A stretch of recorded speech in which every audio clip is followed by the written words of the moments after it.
Então, quem é a Veri para além da parte do currículo, da trajetória até aqui? Bom, Vicky, eu diria que eu sou uma pessoa muito incomodada com tudo desde sempre, né? A minha formação acadêmica, eu sou médica, né? Depois eu fiz cirurgia geral e cirurgia do aparelho digestivo.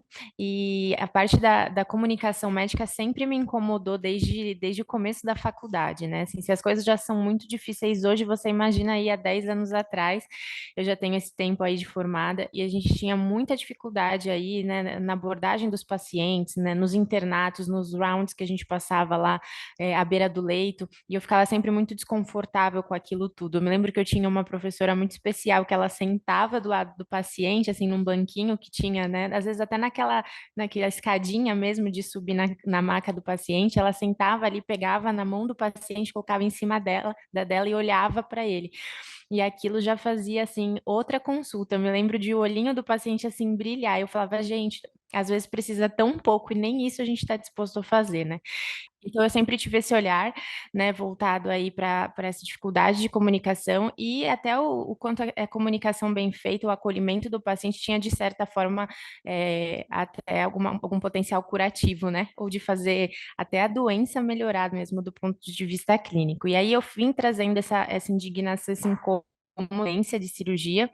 A residência de cirurgia, a gente sabe que é uma residência puxada, naquela época era mais ainda, e a gente tinha, o cirurgião já tem uma característica de ser de fato mais duro, mais seco, né, e ter mais dificuldade de fazer essa comunicação com o paciente.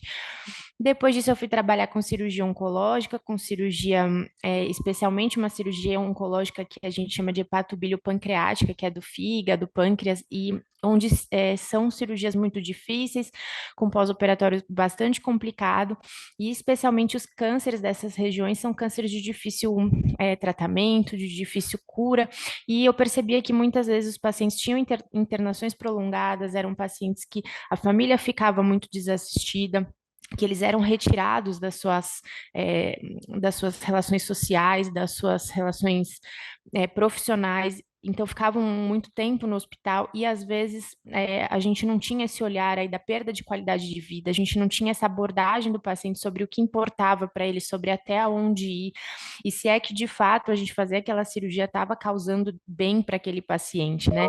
Eu sempre Uhum. brinco que são cirurgias enormes, às vezes cirurgias de 12, 14 horas, que a gente faz cirurgias muito bonitas do ponto de vista técnico e até, sem dúvida, muito boas para o ego do cirurgião, que se sente muito feliz em fazê-las, mas até que ponto aquilo estava de fato fazendo bem para o nosso paciente, né? Então, será que a gente discutia com ele abertamente sobre o que ele enfrentaria depois dessas Uhum. cirurgias?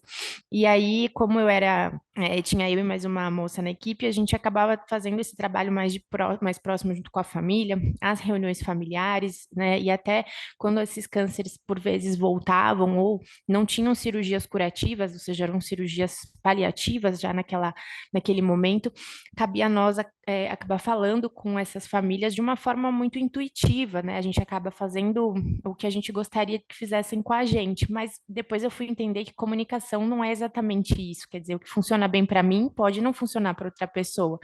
E às vezes o fato de a gente fazer para o outro o que a gente gostaria que fizesse para a gente não é o melhor para esse outro.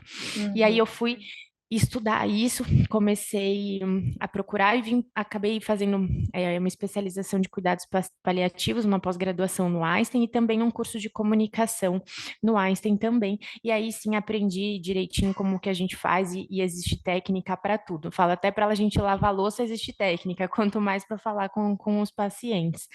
E Uhum. aí, assim, é muito triste que a gente não tenha esse acompanhamento na faculdade, de que a gente não tenha essa visão, esse olhar, que a gente receba muito pouco treinamento sobre abordagem do paciente, sobre comunicação empática, né, sobre comunicação não violenta, até mesmo sobre resolução de conflito, porque entenda que o hospital é o lugar mais propício para acontecer conflito do mundo.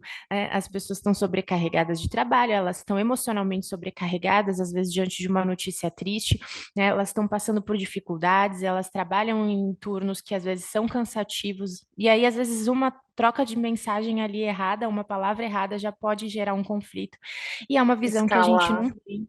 escalar, né? E Uhum, aí eu percebi que dentro do hospital é um lugar muito fácil de acontecer conflitos e que me incomodava muito o fato da gente nunca ter sido de fato preparado para isso. Não tem uma visão, não tem um treinamento, não tem uma uhum, abordagem. Hoje a gente ainda vê algumas faculdades que já começam a se preocupar com isso e praticam alguns treinamentos, até com atores, pensando nessa comunicação com o paciente. Mas na época que eu me formei, não, me especializei, não existia nada disso. A gente não tinha exatamente um treinamento sobre como comunicar com os pacientes. E isso é uma coisa que me incomodava muito.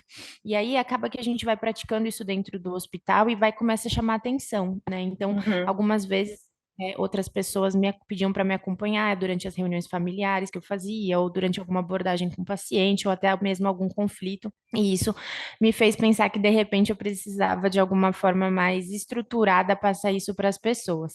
Né? Então foi quando eu criei a mentoria e a ideia de reunir alguns médicos que têm a intenção de melhorar essa comunicação, né? E fazer um treinamento que a gente fez de uma forma muito legal com atores para justamente simular uma situação no hospital e entender como que a gente pode, de uma maneira prática, técnica, estruturada, embasada em trabalho científico, como que a gente deve abordar esses pacientes da melhor forma possível. Então, uhum, eu acho que, além do, né, você me perguntou, além do currículo, eu acho que além do currículo, eu sou uma pessoa muito incomodada, as coisas, eu olho as coisas, não me conformo tanto, não costumo me acomodar, né, me chama atenção e eu acho que eu preciso fazer alguma mudança, permitir que aquilo melhore de alguma forma, e isso eu acho que é o que nos causa, nos traz o propósito, né, durante o nosso trabalho, faz com que aquilo ganhe valor. Então, verdade. durante toda a minha trajetória sempre foi assim, Vicky.